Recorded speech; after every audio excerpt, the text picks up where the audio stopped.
জয় হোক, জয় জগন্নাথ। আজকে জগন্নাথের রথযাত্রার ষষ্ঠ দিন। রথযাত্রা চলছে। একদিন রথে বেরিয়েছিলেন ঠিকই, কিন্তু সেই জগতের নাথ রথে বেরিয়েছেন সকলকে দর্শন দেবেন বলে, তাই জন্য প্রায় 10 দিন, কিন্তু অনেক বেশি, কিন্তু উল্টো রথ অব্দি, রথ থেকে 10 দিন বলা যেতে পারে। ওই 10 দিন আমরা খুব আনন্দ করি। আর এই 10 দিনে শুধু অনুষ্ঠান বলতে বা উৎসব বলতে শুধু রথযাত্রা বলা চলে। অর্থাৎ প্রথম দিন রথযাত্রা হয়, তার আগেও কিছু অনুষ্ঠান হয়, গুন্ডিচা মার্জন হয়, রাঘবের ঝালি হয়, তার আগে 15 দিন জগন্নাথ আবার জ্বরে থাকে, অসুস্থ, তার আগে স্নান যাত্রা, চন্দন যাত্রা চলতেই থাকে। কিন্তু এই রথযাত্রায় যখন বের হন, তারপরে তিনি কোথায় যান? গুন্ডিচা মন্দিরে।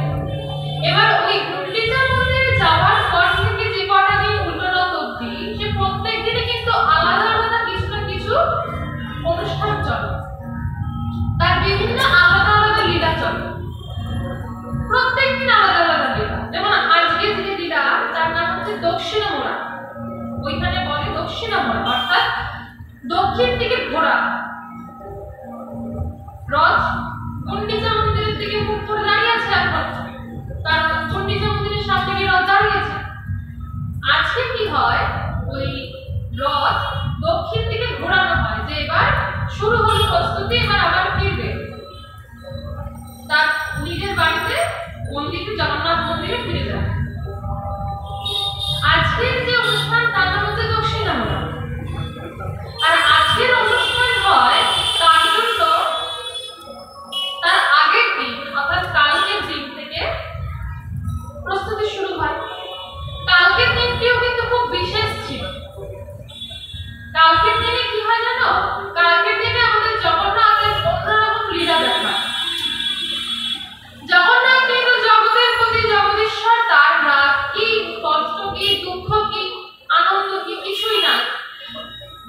তার থেকে সবে সৃষ্টি, তাহলে তিনি কেন এইসবের শিকার হবেন?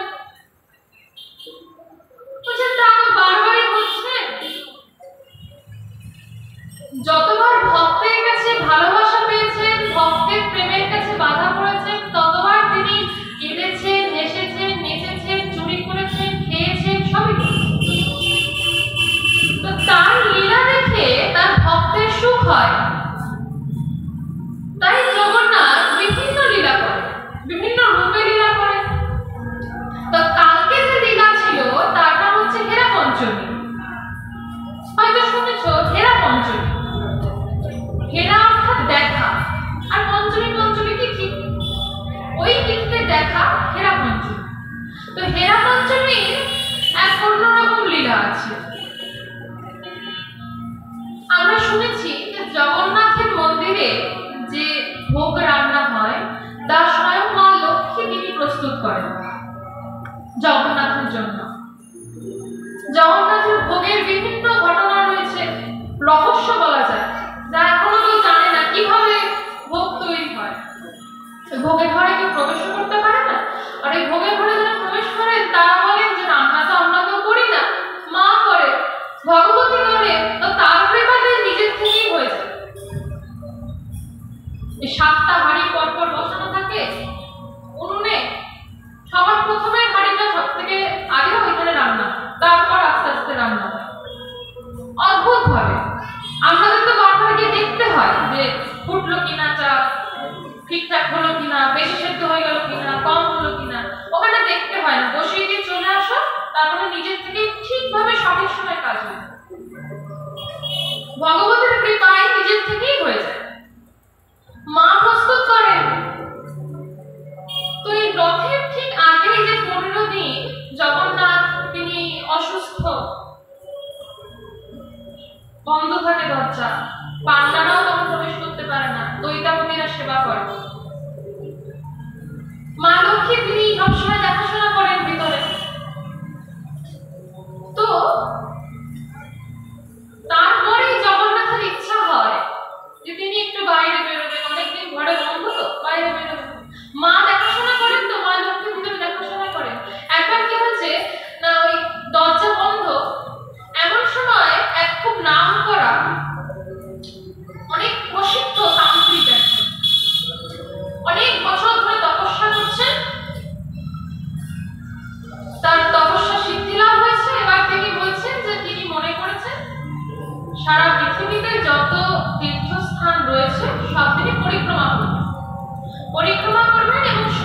এসে অর্থাৎ সব তীর্থ ঘুরে তিনি পুরীতে আসবেন, পুরীধাম দর্শন করে তার পরিক্রমা এই ব্রত সম্পন্ন হবে।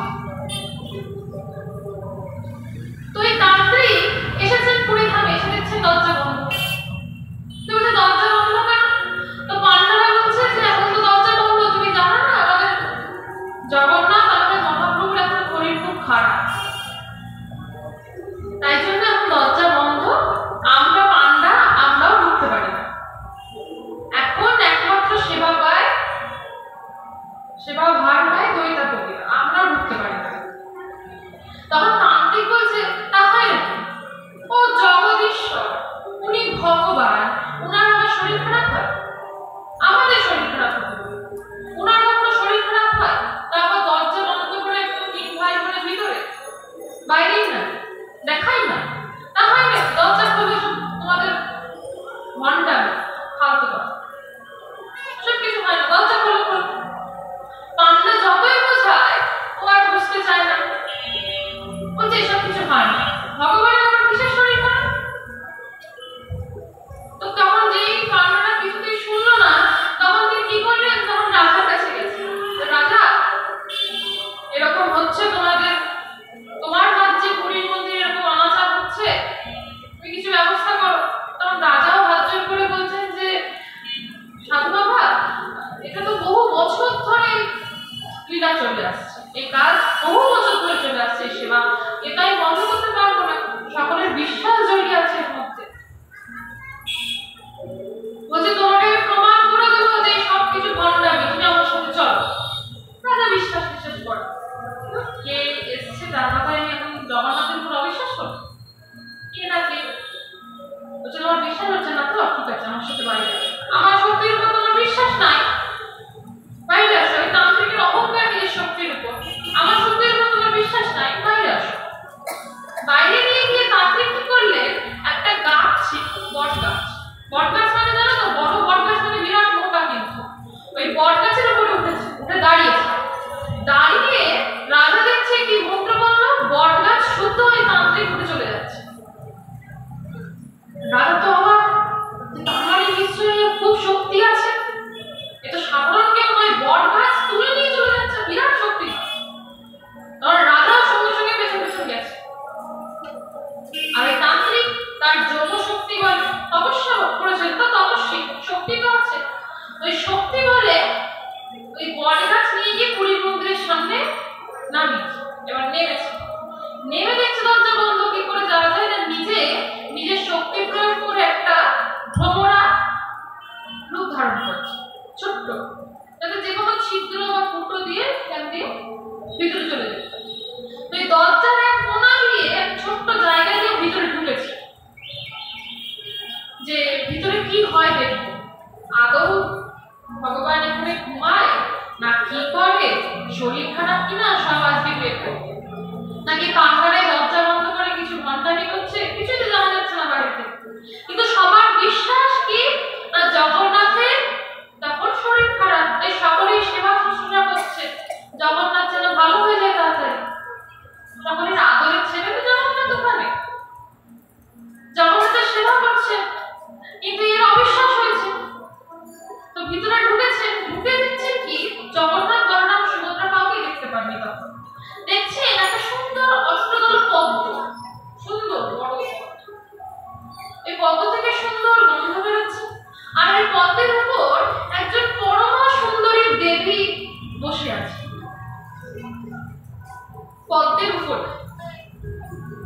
চিনতে পারেননি কেন না, তার চোখে তখন অহংকারের পট্টি বাঁধা, তাই তিনি এত বড় তপস্বী হয়েও সামনে ভগবতীকে দেখে চিনতে পারেননি।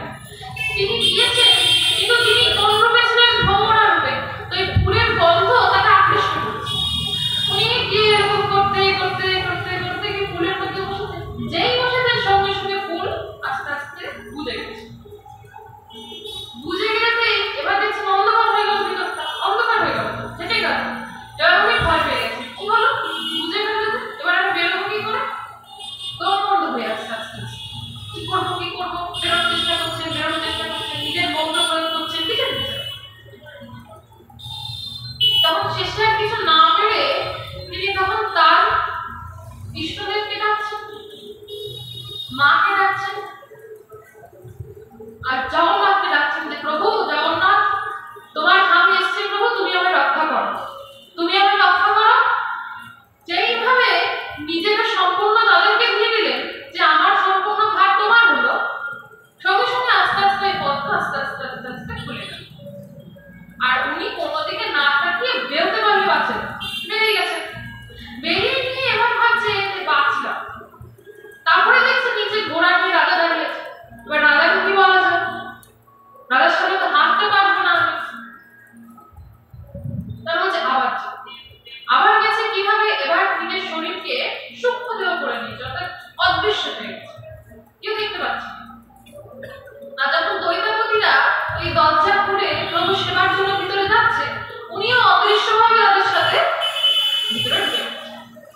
তুই অদৃশ্য হয়ে তুই বলছিস এদিকে জগদীশ্বর জগৎপতি যার জ্বর হতে পারে না,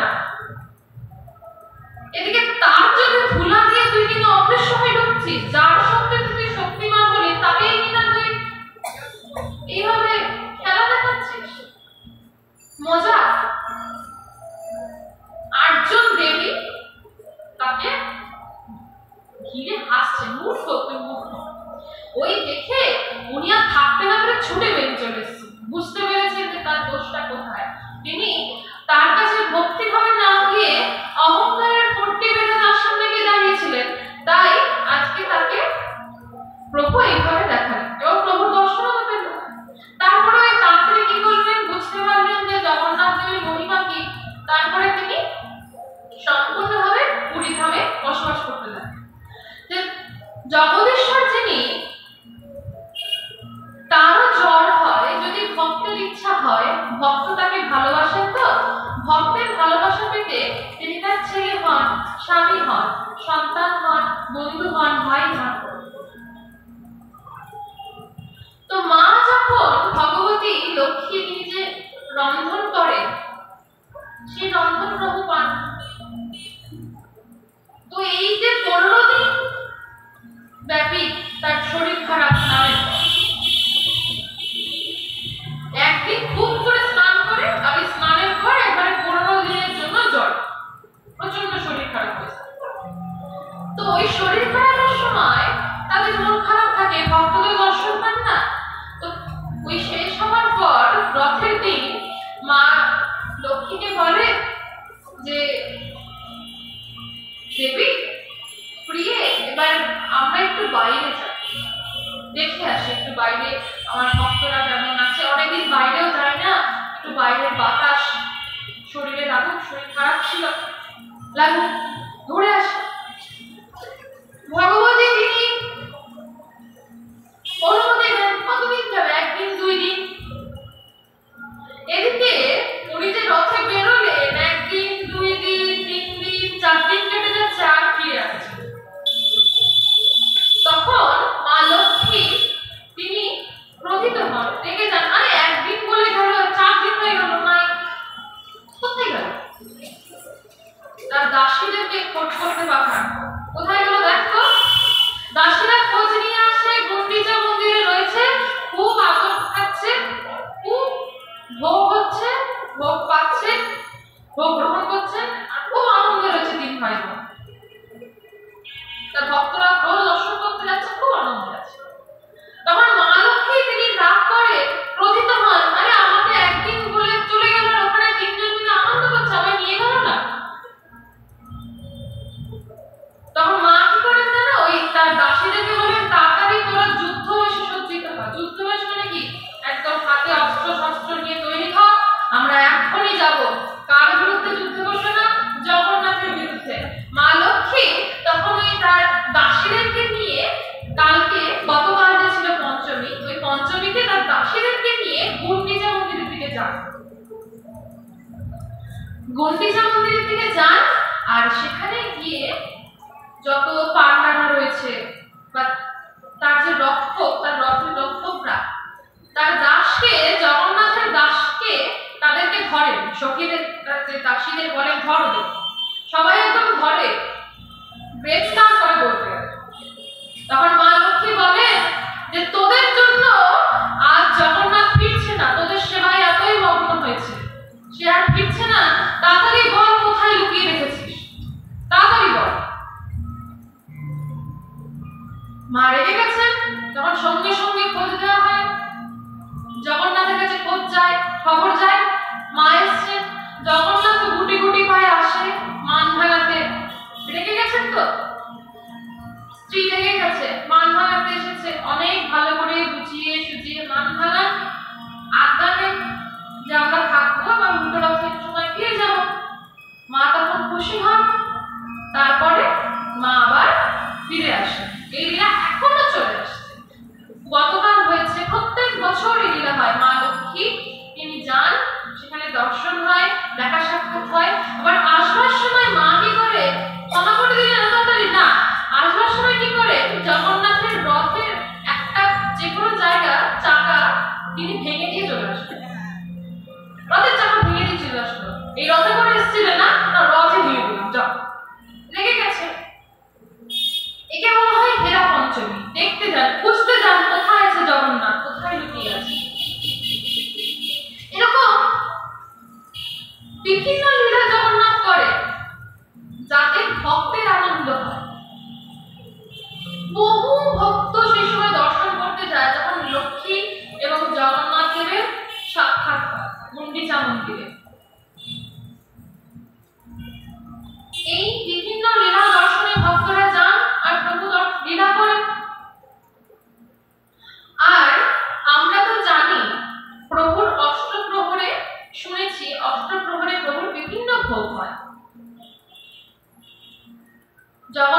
মন্দিরে, পুরীর মন্দিরের ভোগের কথা সবাই জানে। ওখানকার প্রসাদকে কি বলা হয়?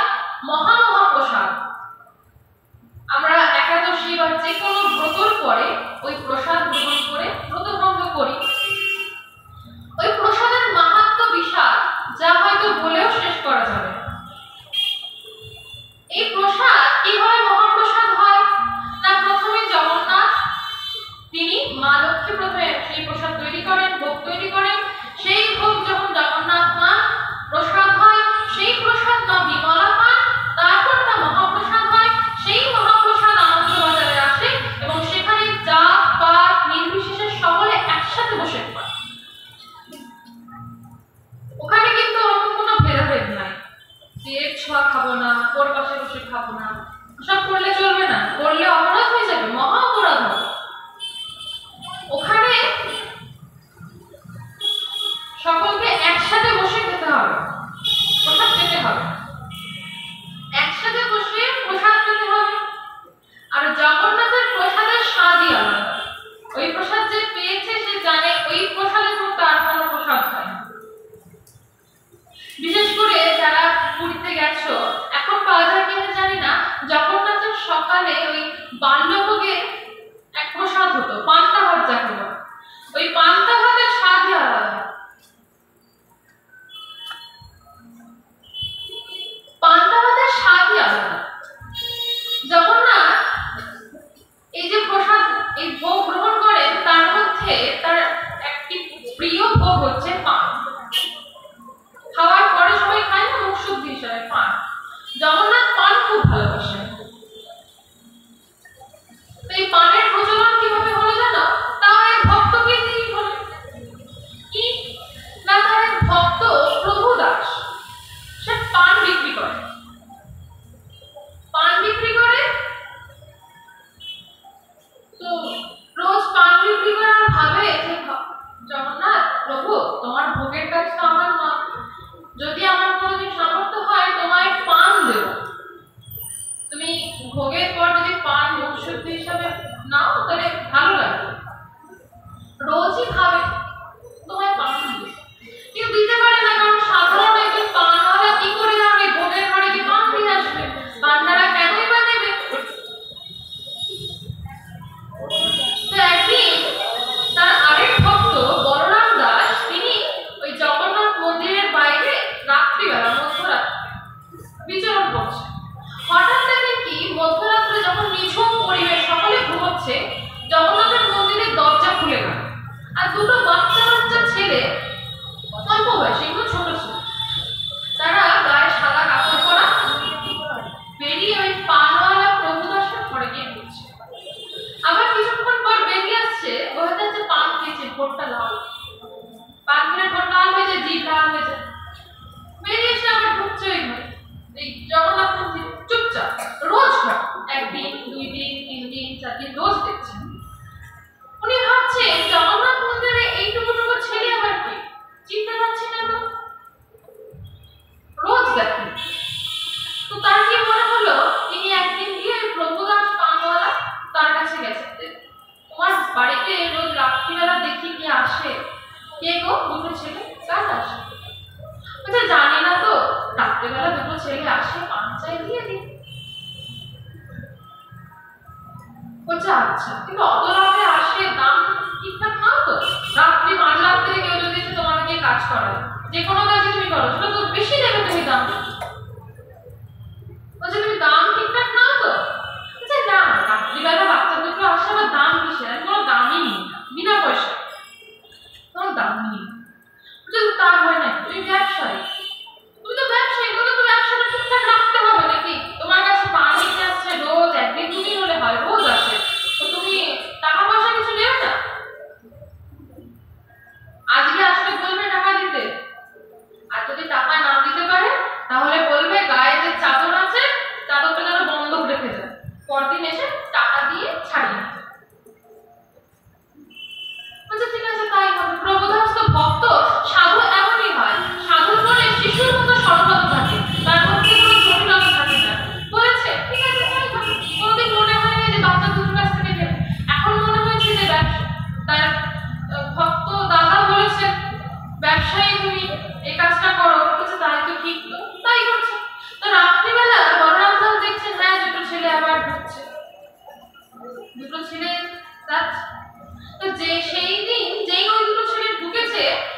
তখন প্রভুদাস বলছেন, এই যে বাবু শোনো, আজকে কিন্তু বিনা পয়সায় পান টান হবে, আর আগে অনেক দিনের পানের টাকা কিন্তু বাকি আছে, আজকে কিন্তু দেনা পাওনা চুকিয়ে তারপরে তোমরা পান খাবে, নালে হবে। তখন ওই ছেলে দুটো বলছে, আজকে তো টাকা আনিনি, তুমি আজকে পান দাও, কালকে হিসাব মতো যত টাকা থাকে সব এনে দেবো, তোমার যত বাকি হয়েছে ততটা দেবো। বলছে, তা হয় নাকি? আমি চিনি না, আমি ব্যবসায়ী, আমি চিনি, তুমি আজকে পান খেয়ে কালকে থেকে আর আসবে না, কাল থেকে ভাবা যে আমার টাকাটা বাকি হইলো, আমি তো আর পাবো না, ওসব চালাকি হবে না, তোমার চাদরগুলো রাখো, পান নাও, কালকে এসে ছাড়িয়ে নিয়ে যাবে। ঠিক আছে, আর কি করা যাবে, অগত্যা ওই দুই ভাই কি করলো, ওই চাদর খুলে ওখানে রাখলো, রেখে পান নিয়ে চলো। এবার পরদিন সকালে যখন পান্ডারা এসে দরজা খুলেছে পুরী মন্দিরের দরজা খুলে দেখে কি, রাত্রিবেলা যে বসন করে তাদের সামনে দেওয়া হয়েছিল, জগন্নাথ বলরামের মাথায় যে কাপড় ছিল, কাপড় নাই। কাপড় কোথায় গেল, বস্ত্র কোথায়, জগন্নাথের বলরামের বস্ত্র কোথায় খুঁজছে, কোথাও নাই, কোথাও নাই। বলছে, কেউ যদি চুরিও করে থাকে, এত গয়না পরানো, গয়না চুরি করলো না, শুধু বস্ত্র চুরি করলো, এবার কেমন চোখ, কোথায় গেল, বস্ত্র কোথায়, বস্ত্র কোথায়, খুঁজে বেড়ানো হচ্ছে, কোথাও পাওয়া যাচ্ছে না। বলরাম দাস যে শুনলে গিয়ে দেখলেন, হ্যাঁ সত্যি বস্ত্র তো নাই, তখন তিনি কাউকে কিছু না বলেই আগে গেছেন প্রভুদাসের ঘরে গিয়ে দেখছেন, হ্যাঁ বস্ত্র দুটো ভাঁজ করে রাখা রয়েছে। তখন প্রভুদাসকে জিজ্ঞেস করছেন, কি প্রভুদাস, এই বস্ত্রগুলো কোথায় পেলে? বলছে, এই কালকে দুটো ছেলে তোমার কথা আমাদের বস্ত্র দিয়েছে। যাচ্ছে সঙ্গে সঙ্গে বলরাম দাস কি করলেন, রাধার কাছে গেলেন, রাধার কাছে গিয়ে বললেন যে এই খবর যে প্রভুর পান খাওয়ার ইচ্ছা হয়েছে, তাই তিনি এই লীলার মাধ্যমে বোঝালেন যে আমাকে পান দেবে। প্রভুর পান খাওয়ার ইচ্ছা হয়েছে, সঙ্গে সঙ্গে রাধা তো ছুটতে ছুটতে এসেছেন, প্রভুদাসের চরণে পড়ে গেছে যে আমার অহ সৌভাগ্য, আমি আপনার দর্শন পেলাম, আপনার মতো ভক্তের দর্শন পেলাম, যার কাছে স্বয়ং প্রভু জগন্নাথ জগদীশ্বর এসে পান খায়, তার কাছে এসে আমি ধন্য হলাম, আপনি কৃপা করুন। এরপর থেকে জগন্নাথের ওই পান ভোগ শুরু হলো। জগন্নাথের পানের আবার বিশেষত্ব আছে, যে কোনো পান হলে চলবে না। তোমরা সাধারণত কি পান খাও, জর্দা টর্দা দিয়ে তো পান হয়, হ্যাঁ মিষ্টি পান আলাদা রকম হয়, এমনি পান, বিভিন্ন রকম পান তো জানি, কিন্তু জগন্নাথের পান কিরকম হতে হবে, এই পানের মধ্যে ঘি দিতে হবে, তার মধ্যে সুপুরি, সেই পান খাবে, আর না হলে একদম কড়া যে চুন হয় সেই চুন দিতে হবে, অন্য কিছু থাকবে না। রাজা তো, রাজার ঠাটবাট আছে, তার আলাদা রকমের লাগবে, সাধারণ হবে না, রাজার পান তার আলাদা হবে, তো তাকে ওই রকম পান দিলে তিনি খুব খুশি হন। তারপর জগন্নাথের খুব পছন্দ মিষ্টান্ন, তাকে যদি রোজ মিষ্টান্ন দেওয়া হয় তিনি খুব খুশি হন, আনন্দ সহকারে তা গ্রহণ করেন। প্রতিদিন তো পুরীতে বিভিন্ন রকমের ভোগ চলে, কিন্তু আমরা যদি ভালোবেসে একদিন দুই দিন একটু পান দিই, তাতে প্রভু খুশি হবে,